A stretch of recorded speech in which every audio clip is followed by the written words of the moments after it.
La méditation, c'est avant tout, l'art et la manière de côtoyer le silence. C'est le silence qui le suit. Il faut avoir une éthique profonde envers la confiance en la nature humaine. Moi, j'ai confiance en la nature humaine.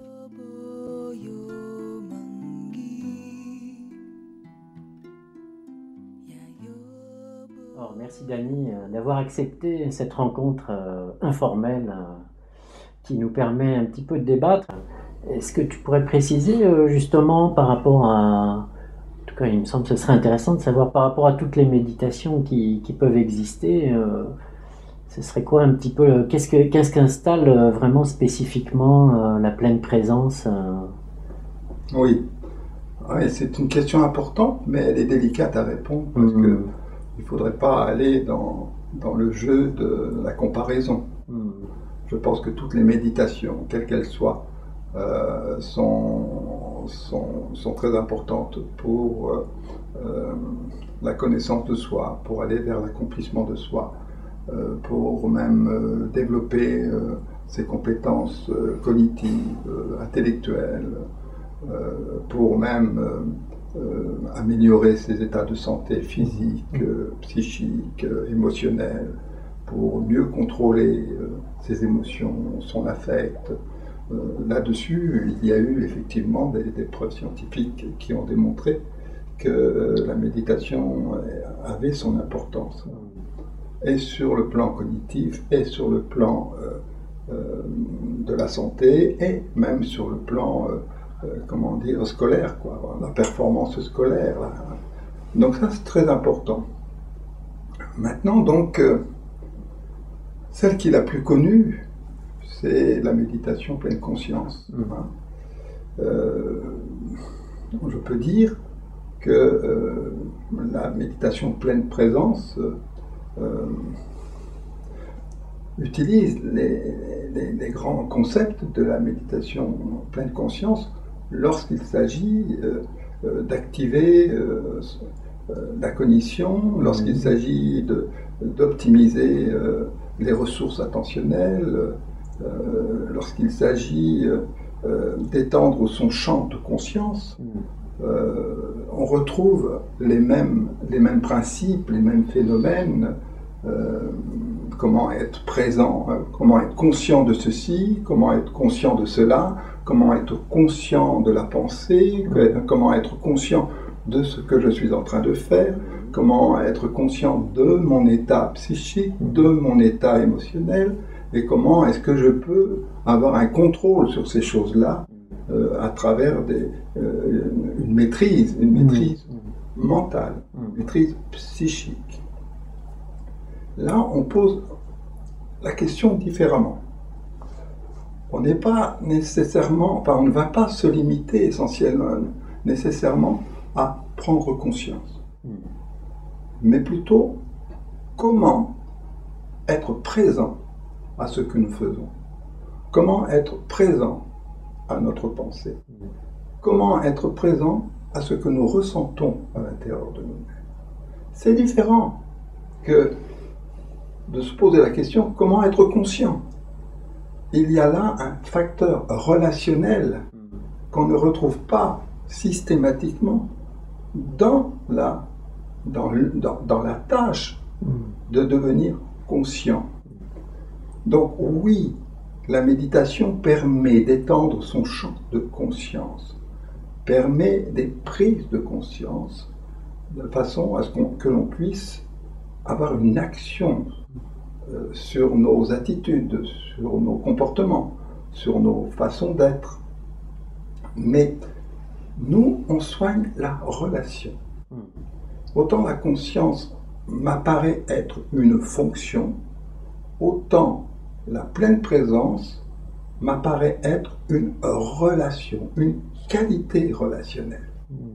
Et comme dans toute relation, s'il n'y a pas une qualité qui s'instaure entre, par exemple, deux personnes, la relation sera différente si c'est une relation où on se limite à des faits objectifs, hein, bonjour, comment tu vas, avec ce truc-là, ou si cette relation, elle est animée par une présence, par un intérêt, par une curiosité.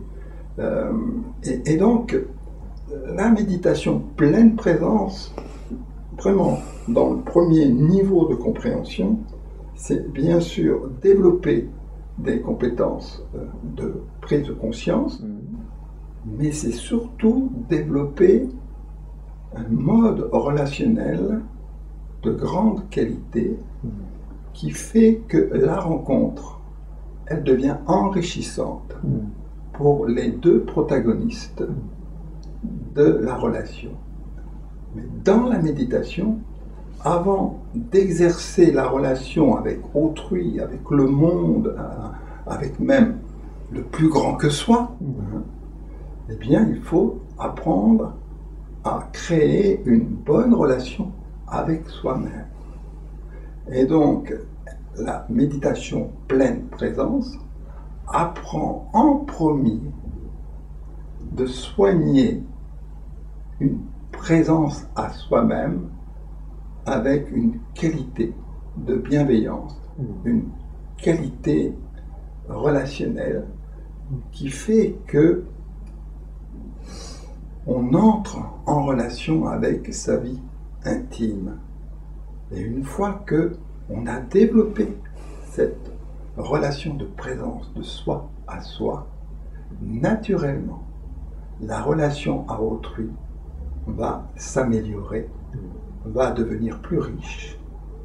Et donc, nous allons développer une relation de présence à autrui. C'est naturel. Mais est-ce qu'il y a des... Parce que on dit rentrer en relation avec son intimité. Est-ce qu'il y a des...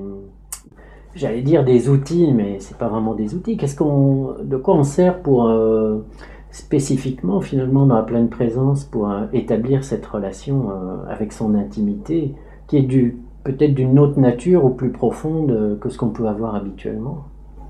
Oui. Avant de parler de comment méditer, il faut réfléchir sur pourquoi nous souhaitons méditer. D'ailleurs, se poser cette question, c'est déjà un acte de méditation. Et donc, pourquoi est-ce que je médite, moi, personnellement? Bon, évidemment, je peux méditer pour mon bien-être, je peux méditer pour développer des capacités attentionnelles, perceptives, intellectuelles, pour avoir un plus grand contrôle sur ma vie, sur mes émotions, et puis avoir des attitudes plus appropriées par rapport à mon aspiration profonde, quoi. Mais mon aspiration profonde, justement, c'est, comment dire, de faire, de partager ce que j'ai rencontré à l'intérieur de moi-même et de le diffuser. C'est la raison pour laquelle, quand j'ai médité, j'ai beaucoup médité, à ce moment-là, dans les méditations, je ressens, mais très profondément, très profondément, un sentiment de chaleur humaine, avant même qu'elle s'exerce vers l'extérieur. La chaleur humaine, je l'aperçois comme étant une qualité naturelle de la vie, une qualité naturelle de la nature humaine. Dès lors que j'apporte une présence bienveillante vis-à-vis de moi-même, sans complaisance, mais une bienveillance, c'est-à-dire en évitant de se juger, parce que le jugement, c'est froid, c'est pas chaud, c'est froid. C'est froid pour soi-même, pas chaud. Eh bien, à ce moment-là, la chaleur humaine présente des manifestations, mais des manifestations concrètes, organiques, c'est-à-dire que l'on ressent à l'intérieur de son propre corps. Et Et même, j'ai même réussi à répertorier le mécanisme, comme s'il y avait un ascenseur, une espèce d'ascenseur, où plus je rentre dans la profondeur, plus je vais percevoir à travers le déploiement d'une perception, une perception de soi, eh bien, on va commencer à percevoir des manifestations intimes à l'intérieur de soi qui ne seraient pas perçues si on n'avait pas pris l'ascenseur et si on n'était pas allé, je ne sais pas, au sous-sol ou au 10e étage. Je ne sais pas. Je ne sais pas. En tout cas, soit on prend la métaphore de la profondeur, et dans ce cas-là, on va parler un peu de aller vers le sous-sol, vers le soutènement, vers la racine, ou au contraire, soit on va au 10e étage, et dans ce cas-là, c'est une métaphore qui va plutôt vers l'élévation de soi. Mais j'ai l'impression que plus on va dans la profondeur, plus on s'élève. C'est une espèce d'ascenseur à double sens. Et donc, ce qu'on rencontre en premier dans la méditation, quand on est extrêmement détendu, et lorsque on pénètre le silence, mais profondément. Quand je dis pénétrer le silence, ça veut dire l'habiter le silence, être présent au silence, fait en sorte que le silence est habité par soi. Là, il y a une chaleur qui s'installe dans le corps, mais une profonde chaleur. Une chaleur qui est d'abord un peu périphérique, et puis on sent les zones qui sont plus ou moins chaudes, plus ou moins froides, puis progressivement, au fur et à mesure que nous méditons, que nous nous détendons, que l'esprit nous laisse tranquille, que l'esprit fait un peu l'école buissonnière, s'en va, nous laisse tranquille, à ce moment-là, il y a une chaleur qui va être diffusante. La chaleur va augmenter un rapport incarné avec soi. Et le cœur va devenir chaud, chaud, chaud. Et puis ça va se diffuser dans tout le corps, dans toutes les cellules. Et à ce moment-là, il y a toujours un état de bien-être qui accompagne cette chaleur, un état de confiance, un état de sécurité. On a l'impression que l'on vit ce qui était caché à nos sens jusqu'alors. Et cette chaleur va générer un fort sentiment de profondeur. On se sent dans la profondeur de soi. Et à ce moment-là, on peut parfois prendre conscience que on avait tendance à vivre un peu superficiellement. Quand on fait l'expérience de la profondeur, ça révèle que on est très souvent superficiel. Et donc, on arrive à avoir un curseur pour rester dans cette profondeur. On va négocier avec le monde extérieur pour ne pas quitter cette profondeur à l'intérieur de soi. Et cette profondeur nous donne le sentiment d'une globalité. On est global. Mais global, c'est-à-dire on est équilibré entre le cœur et la tête, entre la pensée et le corps, entre les autres et soi-même. Même, on arrive même à se réconcilier entre soi et soi. Et c'est à ce moment-là, donc, que là, on entre dans un sentiment, mais de présence à soi. Quand je dis de présence à soi, ça veut dire on se sent là, à notre place. On se sent digne de ce que l'on peut attendre d'un homme. C'est-à-dire quelqu'un qui vit la chaleur et donc qui a naturellement une tendance à aller vers des actions chaleureuses. Et puis curieusement, dans cet ascenseur-là, où à chaque étage correspond la chaleur, la profondeur, la globalité, le sentiment de soi, avec la présence de soi, au bout, on a vraiment l'affirmation de soi, on a vraiment la sensation d'exister, c'est-à-dire d'être présent au présent. On n'est pas décalé avec le présent, on n'est pas dans le passé, on n'est pas dans le futur, on est là, dans le présent, dans l'immédiateté.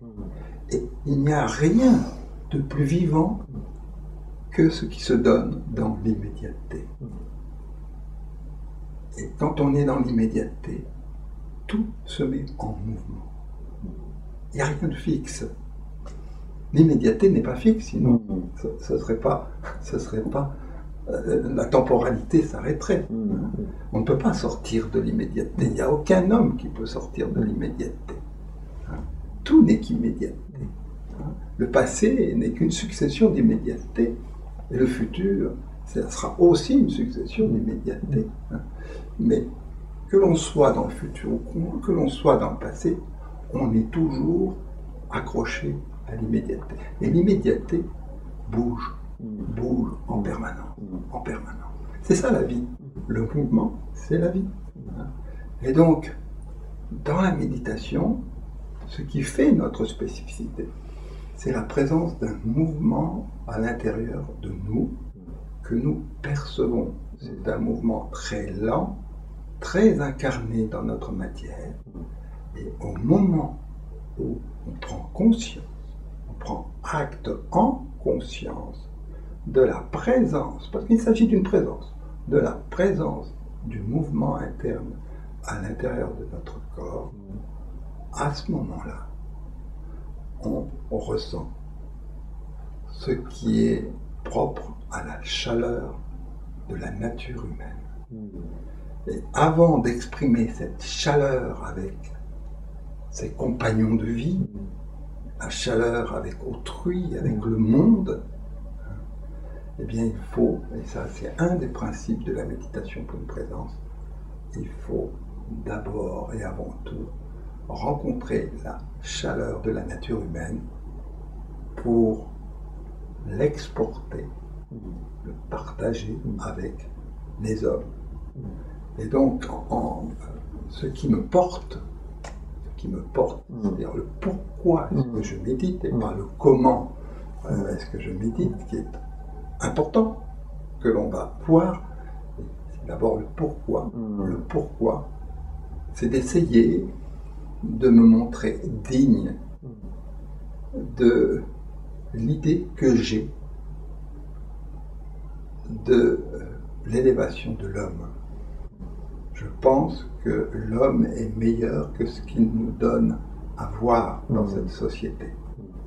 Je pense que cette humanité pourrait être plus performante en termes de bienveillance, en termes d'entraide, en termes de solidarité.